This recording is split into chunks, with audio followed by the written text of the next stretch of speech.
Salut à tous, c'est Pixwell, bienvenue dans cette vidéo où je vais vous raconter une histoire assez perturbante. Avant que votre épisode des frais d'horreur commence, je me permets juste de vous dire que je viens à peine de créer ma chaîne, donc si la vidéo vous plaît, pensez bien à vous abonner et à laisser un j'aime, ça m'aidera énormément à me lancer dans cette aventure YouTube. Et également, pour ceux que ça intéresse, vous pouvez me retrouver en stream sur Twitch, sur des jeux d'horreur mais pas seulement.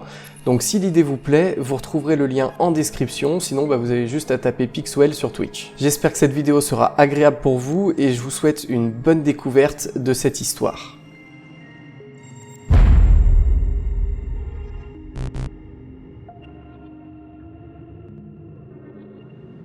Pour cette histoire, on retrouve Julie pendant la période de Noël, un soir où sa famille et celle de son mari se réunissent pour faire un grand repas et partager un moment familial. Julie était quasiment prête quand son mari, au dernier moment, alors qu'ils étaient déjà en retard, a réalisé qu'il n'avait pas encore pris sa douche et est donc parti dans la salle de bain. Julie, elle était déjà très stressée par le retard qu'ils avaient, mais elle s'est rappelé qu'elle avait oublié de mettre ses boucles d'oreilles et qu'elle avait aucune idée d'où elle les avait rangées. Elle est donc partie les chercher et en passant devant la salle de bain, elle a remarqué que la porte était grande ouverte. En regardant de loin, elle a vu que son mari était entièrement nu, au milieu de la salle de bain, avec une serviette d'une couleur orange pastel sur la tête. Alors ce qui interloqua un peu Julie sur le coup, c'est qu'elle avait jamais vu cette serviette, mais elle s'est pas attardée plus que ça sur la question. Par contre, elle a remarqué que son mari oscillait de gauche à droite, comme un pendule qui se balance. Au début, elle croit que son mari lui fait une blague, comme il a l'habitude de faire, et elle lui dit d'arrêter ses conneries, qu'ils étaient déjà en retard, et elle lui a demandé s'il avait vu ses boucles d'oreilles. Complètement dans son rôle, le mari, lui, il lui a pas répondu, alors elle l'a laissé dans ses délires, et elle est rentrée dans sa chambre,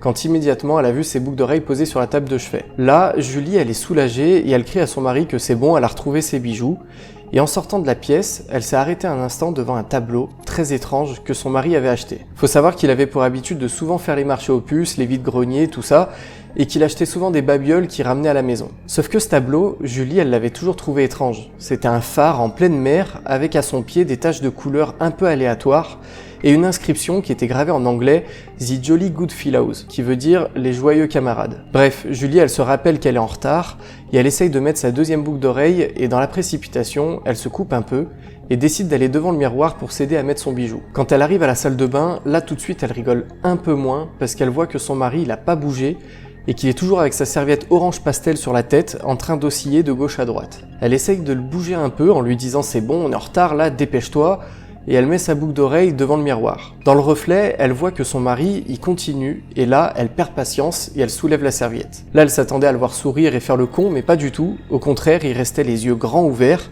et avec un visage sans émotion.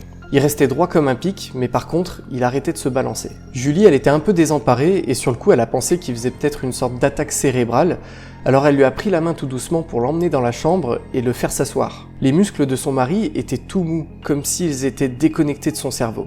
Pendant qu'elle fouillait dans son armoire pour l'habiller, elle essayait de lui poser des questions, mais son mari, lui, il répondait pas du tout. Quand elle s'est retournée pour l'habiller, Julie a été complètement choquée de voir qu'il était plus là. Elle s'est mise à le chercher et en retournant dans la salle de bain, elle l'a vu debout, avec la serviette orange drapée sur la tête, en train d'osciller doucement de gauche à droite. Là, elle a commencé à vraiment paniquer, alors elle a retiré lentement la serviette de sa tête et elle a appelé les urgences. Quand elle lui a enlevé la serviette, il s'est directement mis à arrêter de se balancer et pendant qu'elle était au téléphone, il s'est agenouillé pour la reprendre et la remettre sur sa tête. Heureusement, les secours sont vite arrivés et ils ont amené le mari à l'hôpital dans un fauteuil roulant. Pendant tout le long du trajet, il n'a pas arrêté de se relever, mais il se laissait faire quand on le poussait doucement. À travers le bruit des sirènes du camion de pompiers, Julie a entendu une mélodie qui lui semblait familière et quand elle a regardé son mari, il était doucement en train de chantonner. En se rapprochant pour mieux écouter, elle a reconnu les paroles en anglais « For he's a jolly good fellow » qui signifie « car c'est un joyeux camarade ».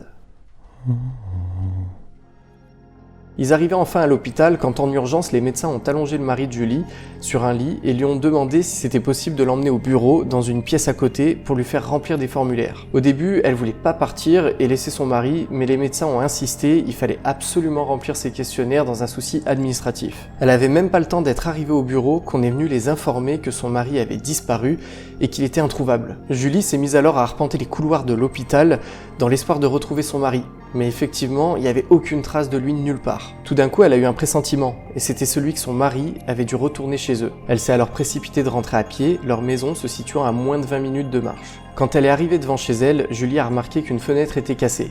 ce qui indiquait que quelqu'un était entré par effraction. C'est avec la main tremblante qu'elle a mis la clé dans la serrure pour ouvrir la porte, et en rentrant, elle s'est mise à crier et demander si son mari était là. Elle n'avait aucune réponse, mais un sentiment qui l'a poussée à penser qu'il était dans la salle de bain l'a entraînée à monter dans les escaliers. Comme elle s'y attendait, son mari était de nouveau là, avec la serviette orange sur la tête, oscillant doucement de gauche à droite. Cette fois, il y avait une flaque de sang qui coulait sur le sol et des coupures sur le corps de son mari indiquaient qu'il avait dû sauter par la fenêtre pour rentrer. Il n'avait aucune notion de la douleur parce que les coupures étaient profondes, mais il réagissait pas. Il pensait qu'à une seule chose, c'était retourner dans cette salle de bain et se mettre cette serviette sur la tête. C'est en pleurant que Julie souleva la serviette et vit que les yeux de son mari étaient gorgés de sang et qu'il continuait à chantonner cette chanson qu'elle avait entendue plus tôt. Elle était complètement dévastée, ne sachant que faire et en larmes, elle repensa à leur conversation passée. Ces derniers temps, son mari avait une nouvelle passion débordante pour l'océan et il lui avait raconté une histoire sur les marins pêcheurs. C'était une vieille tradition qui consistait à mettre une serviette sur le visage des marins décédés en mer avant d'arriver sur terre et que quelqu'un récupère le corps dans un corbillard. Dans cette réflexion, Julie a eu l'idée de retourner observer le tableau du phare dans la chambre. En regardant de plus près et en l'examinant mieux, elle s'est aperçue que les taches de couleur en bas n'étaient pas de simples taches, mais représentaient des dizaines de corps étendus sur le rivage, avec une serviette de couleur pastel sur la tête. Peut-être que son mari est maintenant allé rejoindre ce phare dans ce tableau pour l'éternité. Voilà pour cette histoire, j'espère qu'elle vous aura fait frissonner et que vous aurez passé un bon moment à l'écouter. Si vous voulez découvrir d'autres histoires d'horreur comme celle-ci, pensez bien à vous abonner et à laisser un j'aime à cette vidéo. En attendant, je vous dis à bientôt, prenez soin de vous et à la prochaine.